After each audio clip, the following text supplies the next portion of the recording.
I was watching the thing last night about the youngest serving World War II soldiers from the good old USA, of course. We don't care what those other dirty people did. But we had I think he was 12. His name was Calvin.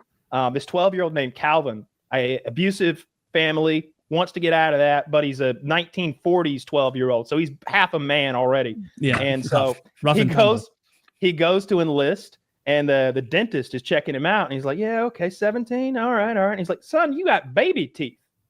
You have some of your baby teeth still. And he's like, yeah, they didn't fall out. That's just how we are in my family. We keep them longer. And I'll tell you the truth. Some of those other guys you already passed, they're in my class. They're also underaged. I'll report you if you don't wave me through. At 12, he bullies the Navy doctor into drafting him. Next thing he knows, he's in fucking Hawaii at Pearl Harbor.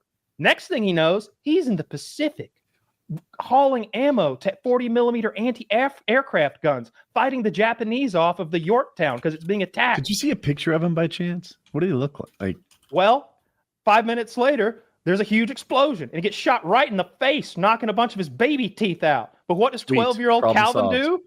He gets back up. And he starts patching people up. He finds his teeth, he puts them back in, and he starts applying tourniquets to all the men on the ship. So he was awarded, it wasn't the Medal of Honor. He was awarded like a Silver Star or something like that, and a Purple Heart. But then his Karen of a mom fucking reports him to Naval Intelligence. She calls and she says, you've got my 12-year-old boy in the Pacific fighting the Japs. And so they throw him in the brig. Next thing you know, they take all his goddamn medals away, give him a dishonorable discharge, and he fights for the rest of his life to get his medical benefits back for the damage he took fighting the Japs. That's him right there. It wasn't until 1994, 2 years after he died, when Clinton gave him his Purple Heart back. But I think Jimmy Carter gave him his Silver Star or whatever it was, Bronze Star, something like that. I don't know medals. Back in the 80s. And they also gave him his medical benefits around the 70s or 80s, something like that. But he had to fight every day of his life for the rest of his life to get his 12-year-old earned medical benefits. What a badass.